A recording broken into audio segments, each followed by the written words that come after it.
Anah and Cornelius Van Dorp have dedicated their lives to reclaim their national heritage of herbal medicine and to share it with everyone.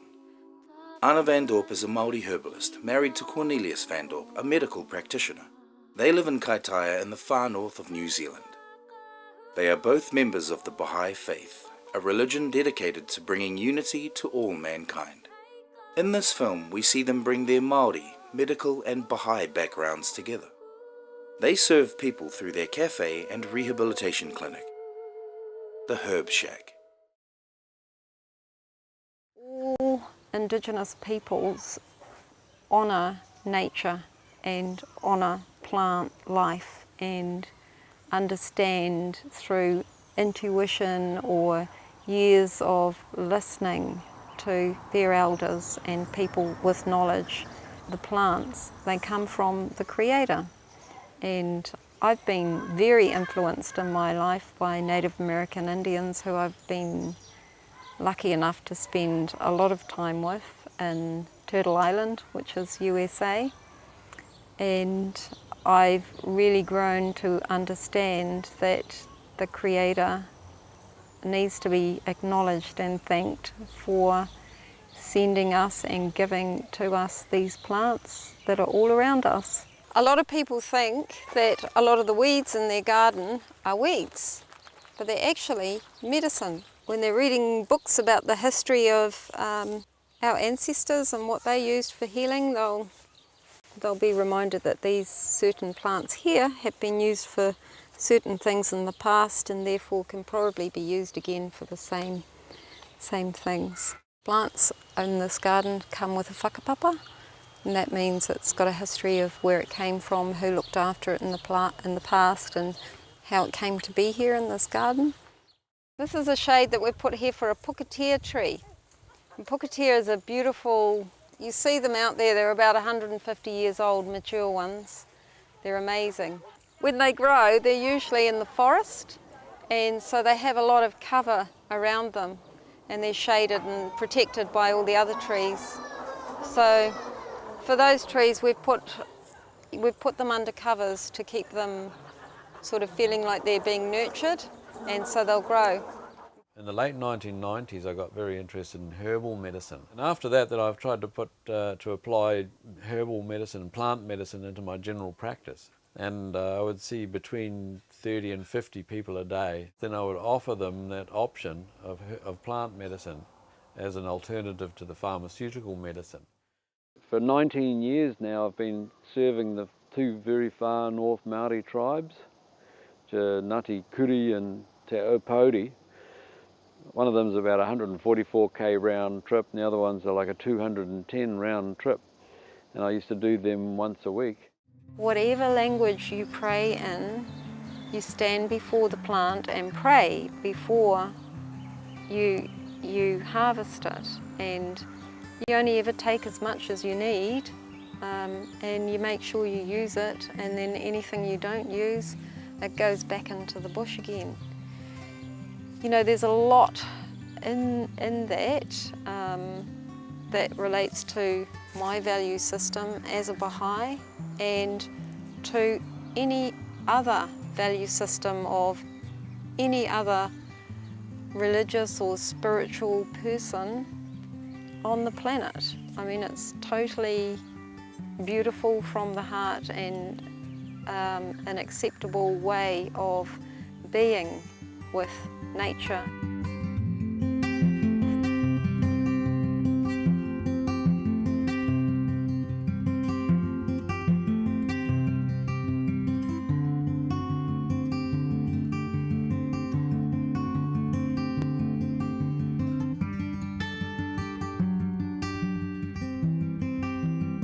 As a Māori, the process of, or the cycle of continuity is complete in our work.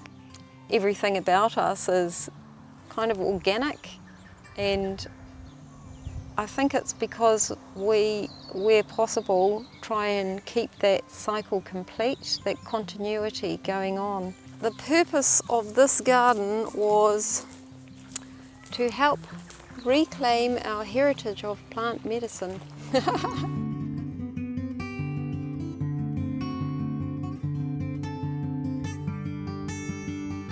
One of my oldest patients is now 93 and she's in hospital at the moment. Oh, kia ora, kia ora. So how are you feeling, Auntie Kui? Pretty good, huh? Are you able to grip my hand now? Strong? Yeah? Okay. One plant that we're working with now, and Cornelius, who is a medical doctor as well as a herbalist, and I went out to Barcelona and we went to a conference for providers from all over the world who have started using a plant named Tabernacle iboga. It's out of Africa. They've been using this plant for addictions, drug and alcohol addictions. Specific for opiate detox. There's no withdrawal symptoms, no craving. Not only that, but it deals with the post-acute withdrawal syndrome and it provides a window of from 1 month to 3 months with relief of anxiety and relief of depression and all those other symptoms that come along usually with drug addiction and alcohol addiction. So we've been starting to use this medicine over here. We've also spoken to all of our Baha'i community about what we're doing here. Just this last weekend we had a national Maori believers hui for the Baha'i faith, and we had that in Whangarei, and I've shared with everybody our ideas around this plant and how it can help our communities. And our National Spiritual Assembly for the Baha'i faith were there, and they gave us some really valuable feedback and that and encouragement, and gave us some direction in a spiritual way of how to be with this. So we are really excited, and you know, the Baha'i faith for us works very well with who we are.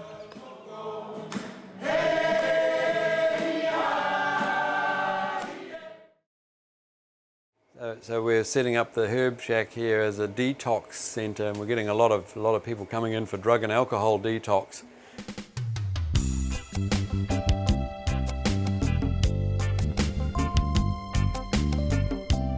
When these kids, they want to stay with us, you know, I just say yes. We learn to be more detached in some areas, and it really does make for a fuller and richer life, because most of these guys are young or younger than us. So we get enriched by listening to them, and what they get from us, well, they get the far north experience.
It was an amazing time, probably the best year of my life there, and they treated me like whānau, and they just opened up their house to me, and their hearts and their minds, and And I was just like a sponge soaking it up, you know. Yes, I'm eternally grateful to Anah and Cornelius, and they are dearly beloved friends of mine, family. We treat them like family, you know, when they come, or I hope that's what they get out of it. I hope that there'll be some good memories for people, you know, not just about me, but about us and what we did together.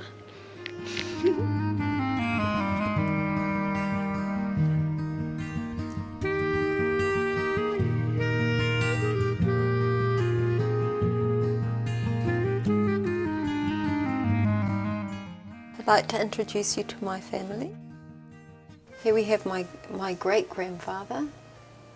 It's Hete Te Hara, and he was painted by Lindauer. Yeah, sometimes I feel like he's with me in a way. If I wanted to scare any of the boys that were interested, we just show them a picture of Hete, and they think twice about their behaviour, actually.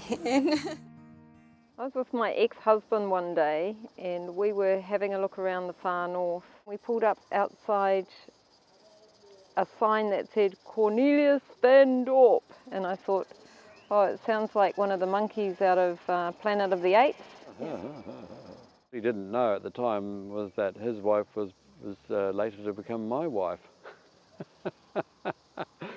But it wasn't really until Anah became a Baha'i, right, when she separated with Tony, and then about a year after that, we'd always maintained our friendship, but then we recognised that there was maybe a little bit more to it than a friendship, and we really loved each other. She had become a Baha'i by then, but I was still a little bit resistant to being in any religion.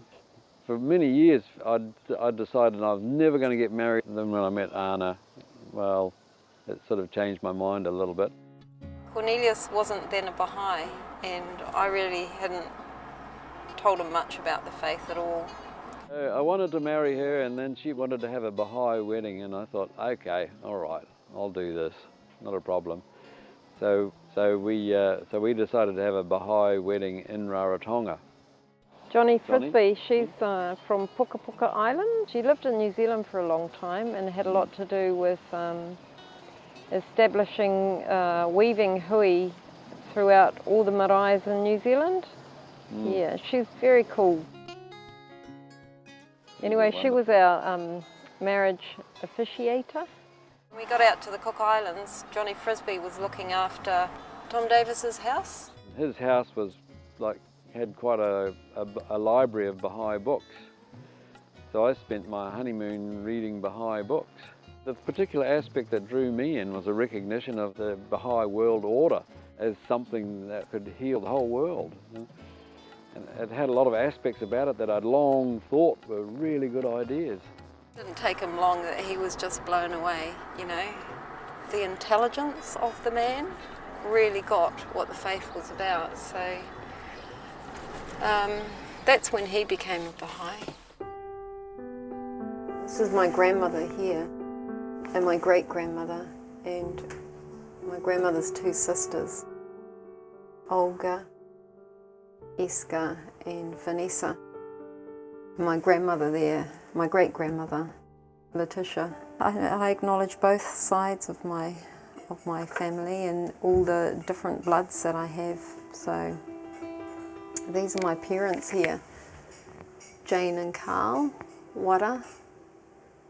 Jane, her family name was Waterson, and Carl is Carl Wara from well, they're both from Rotorua now, but Carl was from Kaitaia up here in the far north, and so that's where I get my Maori blood from. And my mum, her parents were farming folk, and they travelled around a lot. They were sheep farmers, so she likes to think of Port Waikato as her home, but she was born in New Plymouth, and yeah, their story was a pretty sad story actually.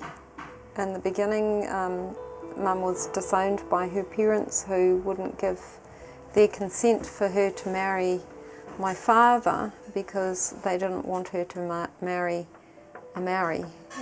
They were prejudiced, and that lasted right throughout our childhood, and we didn't get to meet our grandfather until my older sister was 18. So that was a lot of years to carry that. My auntie, Dinah Francis, who was a writer, wrote the story To Love a Maori, and it was made into a movie in the 1970s, and we all went to see that as part of our schooling back in the 70s. So my mum and dad don't like to talk about it very much, but I actually grew up with Rachel Prejudice really close, so close that I didn't even have anything to do with my own grandfather.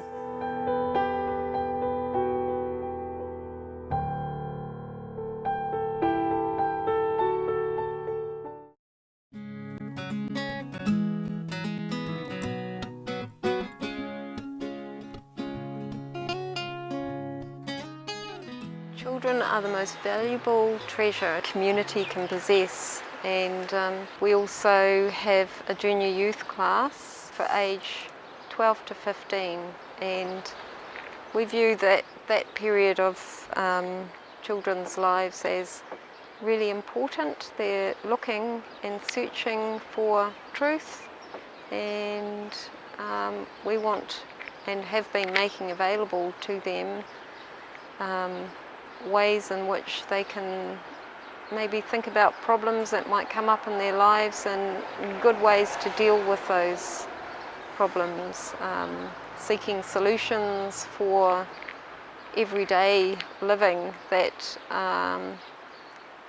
kind of showing them the benefits of thinking not just of themselves but for everyone. So yeah, we like to think that we're making a difference, and you know, I certainly wish I was Baha'i youth. The world might be a different place now if I was. We decided to set up the Herb Shack, and with the vision statement behind it being to resurrect our ancient heritage of herbal medicine and to try and share it with everybody.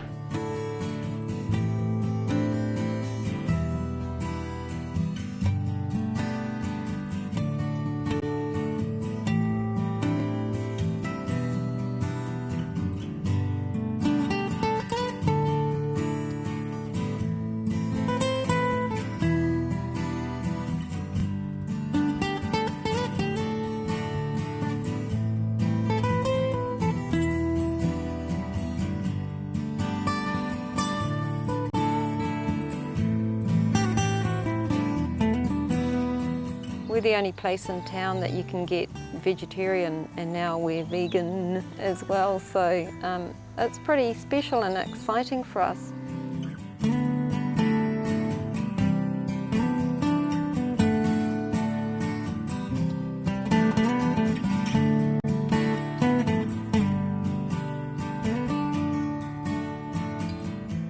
Abdul Baha of our Baha'i faith, who is the son of Baha'u'llah, who's the prophet of our Baha'i faith, he said that in the future we will all stop eating meat. And this is just another way of how we bring God on a daily basis into our life here. You know, people can come in and say, oh, you're just really cruisy, easygoing, and you know, you're just sort of going with the flow. Well, you know, we've accepted Baha'u'llah into our hearts and into every facet of our lives, so you know, it's not it's not really random. We've had a lot of guidance given to us by our faith, and we use it. We decided that we're going to include art at the Herb Shack, local arts and crafts. At the Baha'i Hui, I saw these, and these were from Cassandra. You can carry all kinds of things in here. largish things. And here you can carry something really, really precious, like a little peepee. Look, look. Now I know that this plait that's in the middle of this, see that plait down there? I think it's called an udder, eh? An udder. That's not an udder on a cow. It's a flax udder. We got another one of these out there. And that one is moi moie, and this one is wawata. And when they're together and they create a doorway for inspiration through dreams. But this is a puriri. It's from a puriri tree, and I don't know if you've ever seen the big puriri moths, and they're bright green and they have these vibrant red eyes and they fly around at night, and that's why this one is inspiration and the other one is the dreaming, because they do this inspire at night time. So this is the big red eye of the moth, and that's the shape of it. And this shape here is the same outline of the mountain range from where this tree came from, and that's out at Herekino. I've got a picture of Ephraim Tapa, and he was one of the first Maori elders to become a Baha'i. Such a young faith here in New Zealand, and I feel quite special and privileged and to be a Maori Baha'i. And I think it moulds well, to that Maori spirituality, very spiritual people. The best I could do with my stepchildren was to organise some Baha'i junior youth classes for them, and so they agreed to do this, and we were very fortunate to have young Baha'i youth in our community who said she would come and take these children through these classes. And man, was I ever so lucky, because from the first day that they started those classes onwards, it wasn't a battle between the stepmother and the kids, I was always able to, for their behaviour, ask them the question, is this the Baha'i way of doing something?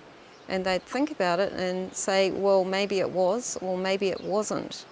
But from that day, I haven't had to take anything personal with those kids, and I've been able to say, well, this is the Baha'i way of doing it, and it's usually a really good way of doing things. So those kids would have driven me totally insane if I didn't have my faith, and if these classes and this whole core activity of junior youth program wasn't available. And the junior youth program is not about the Baha'i faith, it's about virtues, and it's Baha'i inspired. So we have booklets and things that they work through together, and they have lots of arts and crafts and lots of games. They went away to camp every school holiday, and they came back with really good manners and good input. And I think the Baha'i faith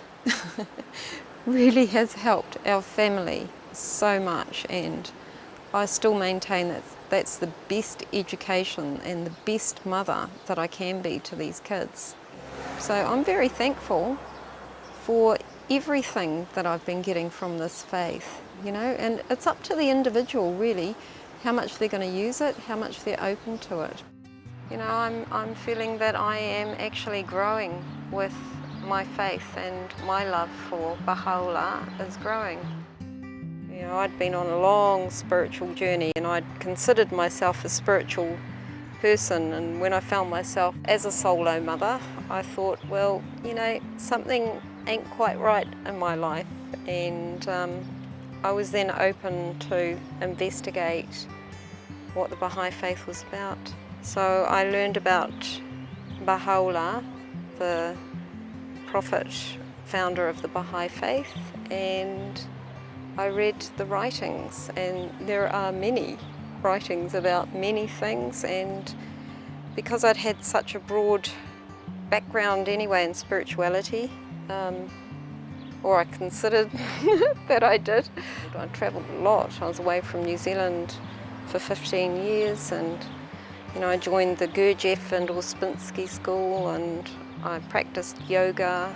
So my whole life I'd sort of been looking for the guidance. I just realised that all of the values that the Baha'i faith stand for were my own personal values, so it was kind of easy for me. Oh God, my beloved, my heart's desire, let it now and forever be known that within me burns your holy fire. So I look deep inside, yes, and in Bahola I abide. I look deep down inside, and through the darkness I see the light, yes. Darkest night I can find the light. Oh.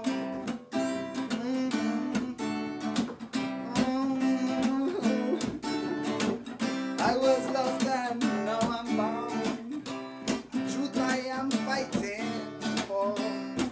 Yeah, you are the most beautiful sound, and mine I am, here I come for evermore.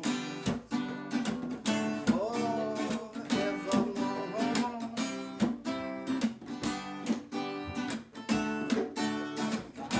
Yeah. What more can I